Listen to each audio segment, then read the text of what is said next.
आज हम बात करेंगे देश की न्याय व्यवस्था के सबसे बड़े सुधारों की।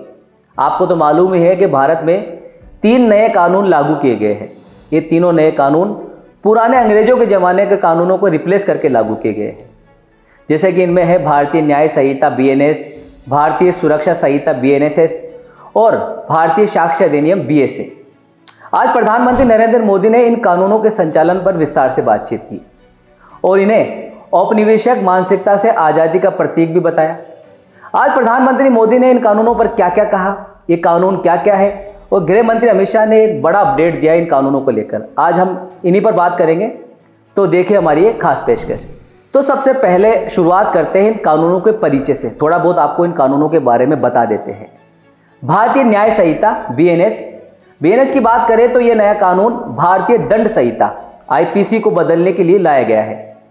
IPC की कहानी 1860 से शुरू होती है।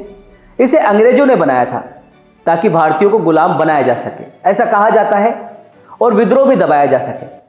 लेकिन अब जो नया कानून आया IPC की जगह BNS, इसका मकसद है न्याय देना और डर को खत्म करना। अब आम लोग भी बिना डर कर इस कानून की मदद से न्याय प्राप्त कर सकते हैं। इस कानून में अपराधों की परिभाषा भी बदली गई है। आतंकवाद और संगठित अपराधों पर सख्ती बढ़ाई गई है। महिलाओं और बच्चों के खिलाफ अपराधों पर खास ध्यान दिया गया है। अब बात करते हैं BNSS की, यानी भारतीय नागरिक सुरक्षा संहिता। यह दंड प्रक्रिया संहिता CRPC की जगह ली है। पहले CRPC लगता था, लेकिन अब BNSS आ गया है। अब देखते हैं BNSS के क्या फायदे हैं। अब 0 FIR की सुविधा मिलती है। हर कार्रवाई टाइम बाउंड होती है। पीड़ित को FIR की कॉपी तुरंत दी जाती है और पुलिस हिरासत में जबरदस्ती नहीं कर सकती। तो इसको भी डिटेल से समझाने की कोशिश करूंगा आपको। लेकिन अब बात करते हैं BSA की, मतलब भारतीय सुरक्षा अधिनियम की। यह पुराना साक्ष्य अधिनियम 1872 को रिप्लेस करता है। जो पहले साक्ष्य अधिनियम था 1872 का, उसे बदलकर अब BSA लाया गया है।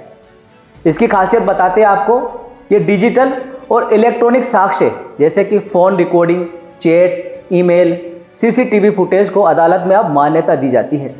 पहले इनकी मान्यता नहीं थी, और थी वो बहुत कम थी। फोरेंसिक और आर्टिफिशियल इंटेलिजेंस तकनीकों का उपयोग भी बढ़ाया गया है। अब बात करते हैं प्रधानमंत्री मोदी के उस भाषण की जिनमें उन्होंने इन तीनों कानूनों के बारे में बताया है और इनकी तारीफ की है। PM मोदी ने चंडीगढ़ में एक ऐतिहासिक भाषण दिया। उन्होंने इन कानूनों को भारत की नई शुरुआत कहा। औपनिवेशिक कानूनों से आज़ादी बताया। PM मोदी ने कहा कि अंग्रेजों ने 1860 में IPC बनाई। उनका मकसद भारतीयों को दबाना और डराना था। लेकिन आज इन नए कानूनों के जरिए हम उस मानसिकता से पूरी तरह मुक्त हो गए हैं। तारीख पे तारीख का खेल खत्म। PM ने साफ कहा कि अब तारीख पर तारीख का दौर खत्म हो गया है। केस दर्ज करने से लेकर सुनवाई और फैसले तक हर चीज के लिए समय सीमा तय की गई है। 0 FIR। अब ये 0 FIR क्या है? अब आप किसी भी थाने में शिकायत दर्ज कर सकते हैं। पहले क्या होता था कि जिस थाना क्षेत्र में अपराध हुआ है वहीं पर आपको FIR करानी पड़ती थी। लेकिन अब आपके नज़दीकी किसी भी थाने में आप एक बार तो 0 FIR दर्ज करा सकते हैं। गरीब और कमजोर वर्गों को राहत मिली है। PM ने कहा कि पहले गरीब और कमजोर लोग न्याय प्रणाली से डरते थे। अब ये कानून उनके लिए न्याय को सुलभ बनाएंगे। अब शिकायत दर्ज कराने के लिए आपको हिंदी या अंग्रेजी का ज्ञान होना जरूरी नहीं। आपकी जो भी भाषा है, जो भी लैंग्वेज है, आप उसमें FIR दर्ज करा सकते हैं। थाने के चक्कर काटने की भी जरूरत नहीं है, क्योंकि अब ऑनलाइन या अपने नज़दीकी किसी भी थाने में FIR दर्ज करा सकते हैं। 0 FIR। महिलाओं और बच्चों की सुरक्षा देता है यह कानून। PM ने बताया कि नए कानूनों में महिलाओं और बच्चों के खिलाफ अपराधों के लिए सख्त प्रावधान जोड़े गए हैं। ये जरूरी भी है। भ्रष्टाचार और आतंकवाद पर सख्ती। PM मोदी ने कहा कि यह कानून भ्रष्टाचार और आतंकवाद के खिलाफ लड़ाई को मजबूत करेंगे। संगठित अपराधियों पर शिकंजा कसा जाएगा और विदेशी निवेशकों का भरोसा बढ़ेगा।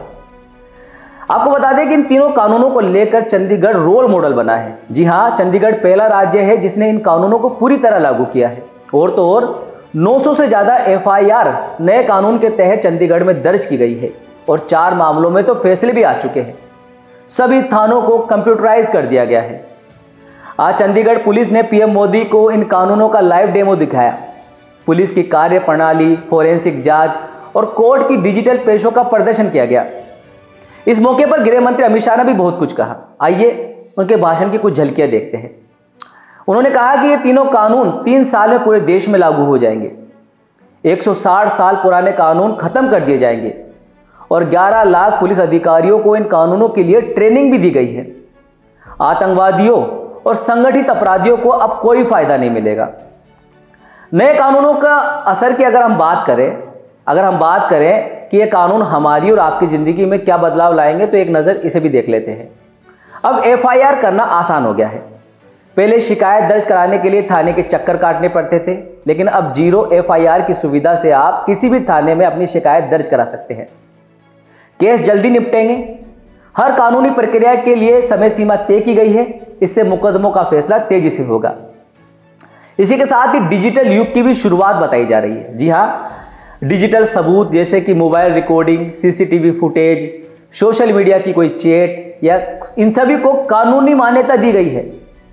महिलाओं और बच्चों की सुरक्षा की बात करें तो महिलाओं और बच्चों के खिलाफ अपराधों पर सख्त सजा का प्रावधान किया गया है। गरीबों को राहत मिली है। अब कोई भी नागरिक अपनी भाषा में शिकायत दर्ज करा सकता है। हिंदी या अंग्रेजी का ज्ञान जरूरी नहीं है। शिकायत दर्ज कराने की प्रक्रिया भी आसान हो गई है। तो दोस्तों, ये 3 नए कानून भारत की न्याय प्रणाली में ऐतिहासिक बदलाव लेकर आए हैं। भ्रष्टाचार पर लगाम लगा है, आतंकवाद पर सख्ती आई है, नई प्रक्रिया में पारदर्शिता आई है। सबसे बड़ी बात, तारीख पर तारीख का खेल खत्म हो चुका है। आपको इन कानूनों के बारे में क्या लगता है, हमें कमेंट करके जरूर बताएं। और अगर आपको ये जानकारी पसंद आई हो तो इसे शेयर करें और हमारे चैनल को सब्सक्राइब करना ना भूलें। और ऐसे ही जानकारियों के लिए आप देखते रहिए बिग वाई। नमस्कार।